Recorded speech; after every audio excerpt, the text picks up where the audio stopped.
Afternoon students, welcome to the channel. Class 10 maths का chapter number 4 हम cover up कर रहे हैं, जिसमें हम अभी तक एक्सरसाइज 4.1 का फर्स्ट क्वेश्चन डिस्कस कर चुके हैं और इंट्रोडक्शन भी हम डिस्कस कर चुके हैं पिछली वीडियोस में।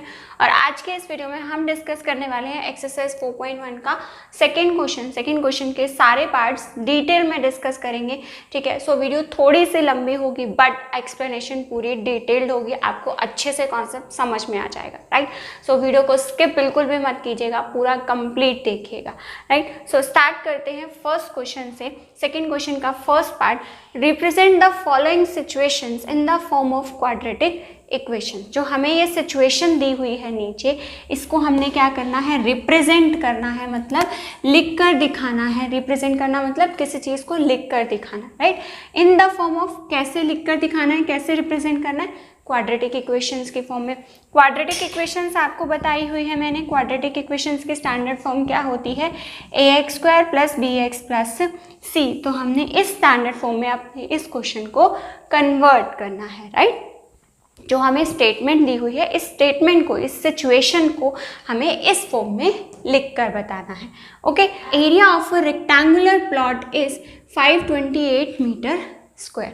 किसकी बात की है उन्होंने। अब देखो, सबसे पहले अगर आपके पास ये क्वेश्चन एग्जाम में आता है तो आप कैसे अटेम्प्ट करेंगे। सबसे पहले आपको ये चीज़ हमेशा ध्यान रखनी है कि आपको अपना सॉल्यूशन नंबर मेंशन करना है। देखो, बच्चे एग्जाम में ये गलती करते हैं, इसीलिए मैं आपको बता रही हूँ कि सॉल्यूशन नंबर कुछ और लिख देते हैं या लिखते ही नहीं है।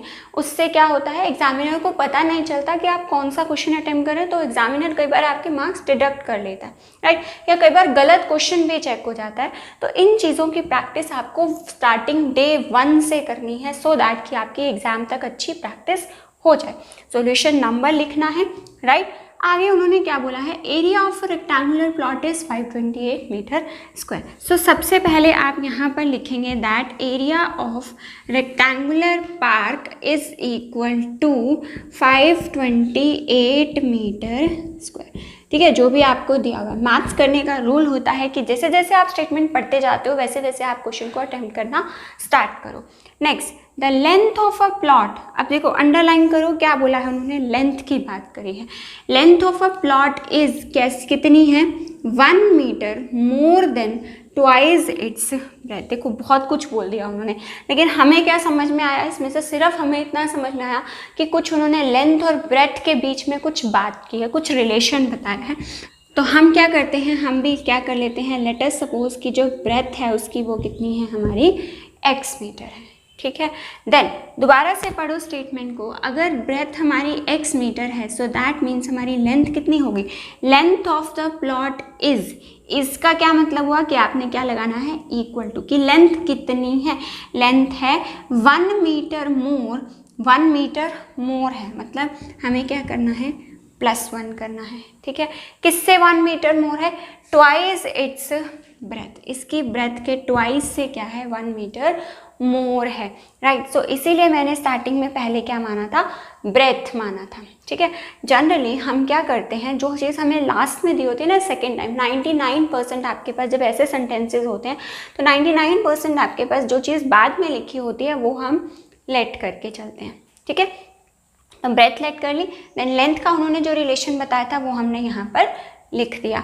अब हमें क्या पता है, अब हमें पता है कि नाउ एरिया किसके इक्वल होता है, area is equal to length into breadth होता है किसी भी रेक्टेंगुलर पार्क का। तो यही हमने अपना फॉर्मूला लगा दिया, area is equal to length into breadth. ठीक है, सो लेंथ कितनी है, लेंथ है हमारी 2x + 1 और ब्रेथ कितनी है हमारी, ब्रेथ है हमारी x मीटर। राइट, अब लास्ट वीडियो में मैंने आपको ब्रैकेट्स की मल्टीप्लिकेशन सिखाई थी। अब कई बार स्टूडेंट्स यहाँ पर भी कंफ्यूज हो जाते हैं कि हमने तो ऐसी मल्टीप्लिकेशन सीखी थी कि जब नंबर आगे लिखा हुआ था, अब तो हमारे पास यहाँ पे बाद में लिखा हुआ है। इससे कोई फ़र्क नहीं पड़ता ये नंबर पहले लिखा हो या बाद में, हमारा ब्रैकेट मल्टीप्लिकेशन का रूल सेम रहेगा। राइट, सो हम क्या करेंगे, सबसे पहले इस x को किससे मल्टीप्लाई करेंगे, 2x से। जब x को 2x से मल्टीप्लाई करेंगे तो आंसर कितना आएगा हमारे पास, 2, और x मल्टीप्लाई होके कितना आ जाएगा, x की पावर 2। क्यों आया, क्योंकि यहाँ पावर 1 है, यहाँ 1 है, 1 + 1 पावर कितनी हो गई, 2 हो गई। देन 1 और x इन दोनों को जब मल्टीप्लाई करेंगे तो आंसर कितना आएगा, 2x² + x, ठीक है। तो हमने इसको क्वाड्रेटिक की फॉर्म में लिख दिया, ठीक है, क्योंकि देखो हाईएस्ट डिग्री कितनी होनी चाहिए वेरिएबल की, 2 होनी चाहिए। तो यहाँ पे भी वेरिएबल की हाईएस्ट डिग्री कितनी है हमारी, 2 है। सो दैट मीन्स ये हमारी किसके अंदर हो गई, क्वाड्रेटिक इक्वेशन, ठीक है। इस क्वाड्रेटिक इक्वेशन को सॉल्व कैसे करना है, जो मैंने आपको फर्स्ट वीडियो में बताया था रूट्स निकालना, वो हम नेक्स्ट एक्सरसाइज में सीखेंगे, राइट। सो इसके बाद आपका जो फाइनल आंसर होगा, that answer is equal to 2x² plus x, ठीक है, राइट। आगे बढ़े सेकेंड पार्ट पर। सो नेक्स्ट क्वेश्चन देखो उन्होंने क्या बोला है, the product of 2 consecutive integers का क्या करना है, हमने प्रोडक्ट करना है। कॉन्सिक्यूटिव का मतलब क्या होता है, देखो 2 नंबर्स की बात है, 2 इंटीजर्स की। तो सपोज मैंने क्या किया, let my first integer is equal to x, 2 में से एक को मैंने मान लिया मेरा क्या है, x है। 2 की बात हो रही है, तो सेकेंड इंटीजर कैसे निकालेंगे, सेकेंड इंटीजर उन्होंने कहा है कैसा होना चाहिए, कॉन्सिक्यूटिव। कॉन्सिक्यूटिव का मतलब क्या होता है कि अगर एक नंबर 2 है तो नेक्स्ट नंबर क्या होगा, 3, उसके जस्ट नेक्स्ट वाला कॉन्सिक्यूटिव मतलब लगातार। अगर 3 नंबर है फर्स्ट, तो सेकेंड नंबर क्या होगा, 4। अगर फर्स्ट नंबर 6 है तो नेक्स्ट नंबर क्या होगा, 7। मतलब अगर फर्स्ट नंबर x है तो नेक्स्ट नंबर क्या है, उसमें अगर हम 1 प्लस कर दें, 2 में 1 प्लस किया तो नेक्स्ट कॉन्सिक्यूटिव नंबर क्या है, 3, 3 में 1 प्लस किया तो 4, 6 में 1 प्लस किया तो 7, ठीक है। तो 2 कॉन्सिक्यूटिव नंबर्स हो गए ये। इनके किसकी बात की है उन्होंने, प्रोडक्ट की। सो यहाँ पर आप लिखोगे अकॉर्डिंग टू द क्वेश्चन, इनका दोनों का जो प्रोडक्ट है x into x plus 1, this is equal to 306। Bracket लगाने का मतलब क्या होता है कि हम क्या कर रहे हैं, उनका प्रोडक्ट मतलब मल्टीप्लिकेशन कर रहे हैं। फिर से वही चीज़, ब्रैकेट्स की मल्टीप्लिकेशन करनी है, x को x से मल्टीप्लाई करेंगे तो आंसर आएगा x²। फिर इस x को 1 से मल्टीप्लाई करेंगे तो आंसर कितना आएगा, plus x। This is equal to 306। x को 1 से मल्टीप्लाई करके स्टूडेंट्स कंफ्यूज हो जाते हैं कि x क्यों आया, क्यों आता है। देखो 3 1s तक क्या पढ़ा हुआ है आपने मैथ्स में, 3 होता है ना। किसी भी नंबर को आप 1 से मल्टीप्लाई करोगे तो वो नंबर मिलता है ना तो आंसर में। तो यही चीज़ यहाँ पर है, x को 1 से करेंगे तो x ही तो मिलेगा ना आंसर में, राइट। सो यहाँ पे क्या गया, x² प्लस x। ये 306 सर प्लस का है, राइट हैंड साइड पर, लेफ्ट हैंड साइड शिफ्ट होगा तो किसका हो जाएगा हमारा, माइनस का। और अब इधर की साइड कुछ नहीं बचा क्योंकि इस वैल्यू को भी इधर शिफ्ट कर दिया, तो इसलिए फाइनल आंसर में यहाँ पे क्या आ गया हमारे पास, 0 बन गया, ठीक है। सेकेंड पार्ट हमारा खत्म हो गया। सो फाइनल आंसर आप नेक्स्ट लाइन में अपना आंसर लिखेंगे, answer x² plus x minus 306 is equal to 0। इस टाइप से अगर आप पेपर अटेंशन अभी से सीख जाएंगे तो आपको एग्जाम में कभी भी दिक्कत नहीं आएगी, राइट। थर्ड पार्ट पर बढ़ते हैं। Rohan's mother is 26 year older than him. अब वही क्वेश्चंस आपने थर्ड चैप्टर में एज वाले क्वेश्चंस किए ना बहुत सारे, रोहन और उसके बीच, रोहन के मदर और उसके बीच में एज का कुछ रिलेशन है। मैंने आपको क्या बोला, जो हमें बाद में दिया होता उसकी हम लेट कर लेते हैं, ठीक है।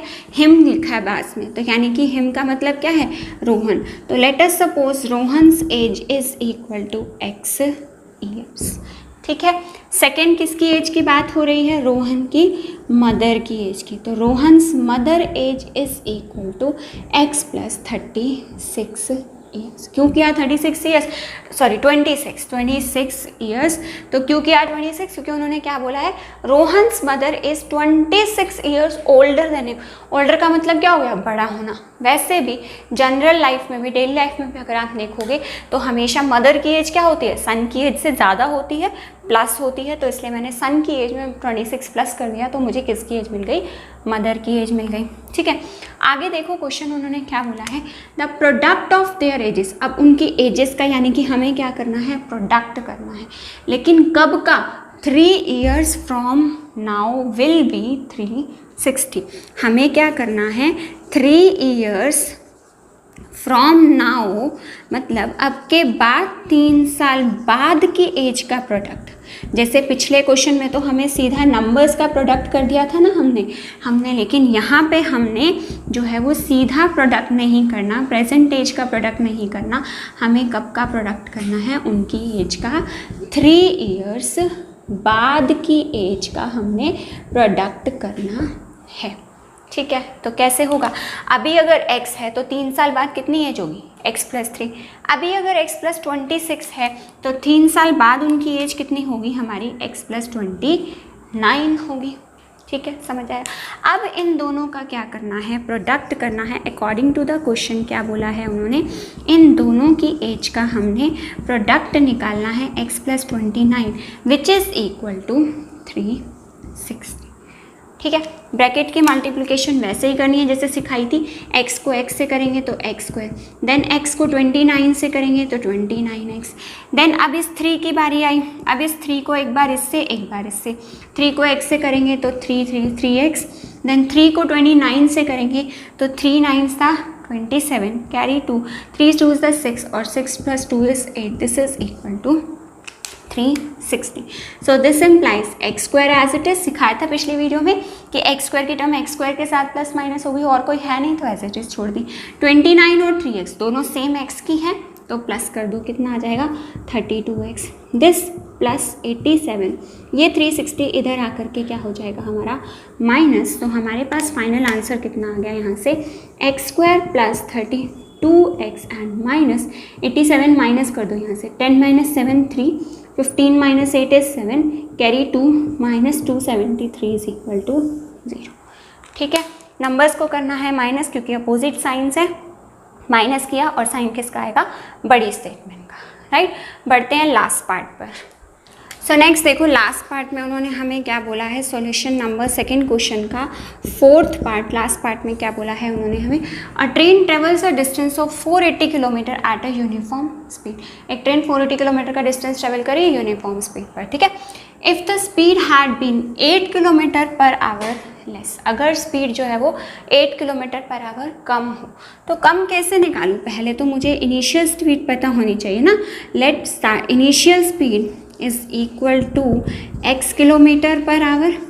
ठीक है, x kilometre per hour, then new speed कितनी बोली है उन्होंने, न्यू स्पीड बोली है इससे अगर वो 3 kilometre per our come speed से चलती है तो क्या होगा, it would have taken 3 hours more to cover the same distance.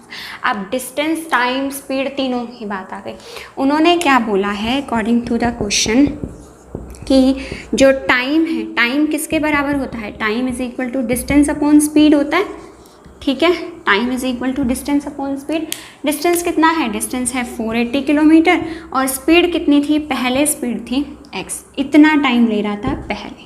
ठीक है, अब जो न्यू टाइम है वो न्यू टाइम हमारा क्या है, डिस्टेंस अपॉन स्पीड ही रहेगा। डिस्टेंस तो वही है 480 और स्पीड जो है वो न्यू स्पीड कितनी है हमारी, x - 3 hours। समझ में आई बात। एक बार पहले मैंने टाइम निकाला अपनी इनिशियल स्पीड से, एक बार टाइम निकाला मैंने अपनी न्यू स्पीड से, और उन्होंने बोला है x - 8। अगर स्पीड हमारी 8 किलोमीटर लेस है तो टाइम कितना ज़्यादा लगेगा, 3 किलोमीटर ज़्यादा टाइम लगेगा। कि क्या हो गया कि अगर पहले ये इस डिस्टेंस को ट्रेवल करने में 480 किलोमीटर को ट्रेवल करने में 10 आवर्स ले रही थी तो अब 3 आवर्स ज़्यादा ले रही है, मतलब अब कितने आवर्स ले रही है, 13 आवर्स। ठीक है, तो अगर इस वाली वैल्यू में मैं 3 प्लस कर दूँ तो दोनों मेरे टाइम इक्वल हो जाएंगे। ठीक है, यही बोला है ना उन्होंने, 3 आवर्स ज़्यादा ले रही है। अगर 8 किलोमीटर स्पीड कम है तब वो 3 आवर्स ज़्यादा ले रही है। ठीक है, तो अगर इस वाले डिस्टेंस में, इस वाले टाइम में, ऊपर वाले टाइम में अगर हम 3 प्लस कर दें तो ये दोनों वैल्यूज़ हमारी इक्वल हो जाएंगी। ठीक है जी, समझ में एक बात क्या किया मैंने।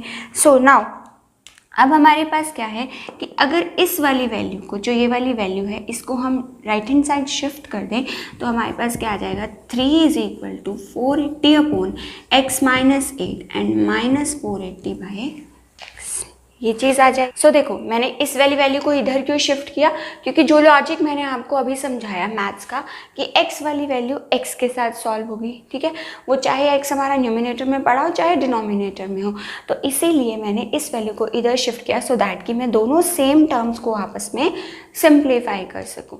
राइट, सो नाउ अब हमारे पास क्या है, दोनों टर्म्स कैसे सिंप्लीफाई होंगी ये वाली। अब आप सोचेंगे कि इसको हम कैसे सिंप्लीफाई करेंगे। ध्यान से देखो कि मैंने आपको लॉजिक बताया था कि अगर दोनों में से एक भी नंबर हमारा, एक भी टर्म अगर हमारी रैशनल हो और बीच में प्लस या माइनस का साइन हो तो ये कैसे सिंप्लीफाई होती हैं, एलसीएम लेकर के। तो ये वाली भी रैशनल है, ये भी रैशनल, अब तो हमारे पास दोनों ही रैशनल है, बट हमारी कंडीशन क्या, अगर एक भी रैशनल है दूसरी चाहे रैशनल हो चाहे इरैशनल, कैसे सॉल्व होगी वो, एलसीएम लेकर के। तो इन दोनों का जो एलसीएम आएगा वो एलसीएम लेकर के आपको सॉल्व करना आता है। एलसीएम कितना आएगा हमारे पास, दोनों नंबर्स को, नीचे वाले नंबर्स को मल्टीप्लाई कर देंगे, देन इस 480 को इस x से मल्टीप्लाई करेंगे, 480x, देन साइन माइनस का, देन इस 480 को इस x माइनस 8 से मल्टीप्लाई करेंगे, 480 into x minus 8 and this is equal to 3। ठीक है, अब यहाँ भी स्टूडेंट्स कंफ्यूज हो जाते हैं कई बार कि 3 तो लेफ्ट हैंड साइड लिखा था, आपने राइट हैंड साइड क्यों लिख दिया। देखो ये दोनों टर्म्स हमारी इक्वल हैं, चाहे मैं इसको लेफ्ट हैंड साइड लिखूँ चाहे मैं इसको लेफ्ट हैंड साइड लिखूँ, दोनों में से किसी को भी लेफ्ट हैंड साइड लिखूँ किसी को भी राइट हैंड साइड लिखूँ, उससे कोई फ़र्क नहीं पड़ने वाला। ठीक है, क्योंकि ये दोनों कैसी हैं, हमारी इक्वल है। Okay, so now next step पर बढ़ते हैं। नेक्स्ट स्टेप क्या होगा, 480x एज इट इज ऊपर वाला, ब्रैकेट की मल्टीप्लिकेशन करो। ब्रैकेट की मल्टीप्लिकेशन का रूल क्या कहता है, पहले 480 को किससे करना है, x से, देन साइंस भी मल्टीप्लाई होंगे। जब माइनस और माइनस साइन मल्टीप्लाई होता है तो आंसर किस में आता है, प्लस में। देन 480 को किससे मल्टीप्लाई करना है हमने, 8 से, this is divided by x into x minus 8, this is equal to 3। ठीक है, अगर आपने मैथ्स का ये सिंपल सा लॉजिक अंडरस्टैंड कर लिया कि जो टर्म लेफ्ट हैंड साइड पर माइनस में होती है वो राइट हैंड साइड जा कर के प्लस की हो जाती है, जो प्लस की होती है वो दूसरी साइड जा कर के माइनस की हो जाती है। अब जैसे ये है, ये क्या हो रही है, डिवाइड हो रही है, तो डिवाइड हो रही है तो दूसरी साइड जा कर के मतलब राइट हैंड साइड शिफ्ट होगी, तो ये टर्म किसकी हो जाएगी, मल्टीप्लाई की, क्योंकि ये डिवाइड है। ठीक है, डिवाइड का अपोजिट क्या होता है, मल्टीप्लाई होना। सो सिंप्लीफाई करते हैं, देखो 480x से 480x कैंसिल आउट हो गया, क्यों हुआ, क्योंकि दोनों के साथ अपोजिट साइंस थे, सो सेम टर्म्स थी तो कैंसिल आउट हो गए। अगर ये दोनों सेम ना होती तो हम इन दोनों को माइनस करते। अब इस वैल्यू को आपको मल्टीप्लाई करना है 480 इंटू 8, और इधर से राइट हैंड साइड पर क्या होगा, ये वाली वैल्यू इधर शिफ्ट हो जाएगी और इधर कैसी हो जाएगी, ये मल्टीप्लाई। ठीक है, मल्टीप्लाई कर दिया मैंने इन दोनों वैल्यूज़ को, मतलब बीच में कोई साइन नहीं लगाया, तो दैट मीन्स मैंने इन वैल्यूज़ को क्या कर दिया है, मल्टीप्लाई कर दिया है। सो करो आगे solve, 480 into 8, this is equal to 3x को किससे मल्टीप्लाई करना है, x से। तो x को x से करते हैं तो आपको याद हो चुका है कि x को x से करते हैं तो सिंपल क्या करना है, पावर्स को प्लस करना है, 1 + 1 कितना आ गया, 2 आ गया। अब 3x को 8 से करना है तो माइनस का 24x, 3 8 था 24। सो नाउ जो ये वाली वैल्यू है ये प्लस की है, फिर से वही मैथ्स का रूल कि ये वैल्यू प्लस की है, दूसरी साइड शिफ्ट करेंगे तो ये वैल्यू किसकी हो जाएगी, हमारी माइनस की हो जाएगी। ठीक है, और इसका फाइनल आंसर आप कैसे लिखेंगे, इन दोनों वैल्यूज़ को आप मल्टीप्लाई करके अपना फाइनल आंसर लिख सकते हैं। वही लॉजिक फिर से, क्योंकि इस इधर हमारे पास कुछ भी नहीं बचा लेफ्ट हैंड साइड पे, सब कुछ उधर शिफ्ट कर दिया, इसलिए यहाँ पे मैंने क्या लिख दिया, 0 लिख दिया, राइट। और आप अपना फाइनल आंसर लिख सकते हैं इन दोनों वैल्यूज़ को मल्टीप्लाई करके, 3x² minus 24x minus 480 into 8, this is equal to 0। फिर से देखो, फिर से मैंने पोजीशन चेंज कर दी, ये लेफ्ट हैंड साइड था इसको राइट हैंड साइड लिख दिया, ये राइट हैंड साइड था इसको लेफ्ट हैंड साइड लिख दिया। ठीक है, कोई भी फ़र्क आपके आंसर पे नहीं पड़ने वाला। ठीक है, सो इस वीडियो के लिए इतना ही। नेक्स्ट वीडियो में हम डिस्कस करेंगे क्वाड्रेटिक इक्वेशन को solution of quadratic equation by factorisation method, next topic हमारा। तो उसके लिए आपको क्या करना है, आपको प्रिपेयर करना है, पहले एक बार गो थ्रू करना है। सेकेंड चैप्टर में पॉलिनॉमियल्स में हमने जब फैक्टराइजेशन मेथड सीखा था, बिल्कुल सेम टू सेम मेथड हम क्वाड्रेटिक इक्वेशन में यूज़ करेंगे विदाउट एनी सिंगल चेंज। तो क्विक रिवीजन करके रखिएगा उस टॉपिक की, सो दैट कि हम नेक्स्ट वीडियो में इस टॉपिक को अच्छे से समझ सके, right. So if you find my this video useful for you, then please do like it, share my video and do subscribe to the channel if you are new to the channel. Thank you.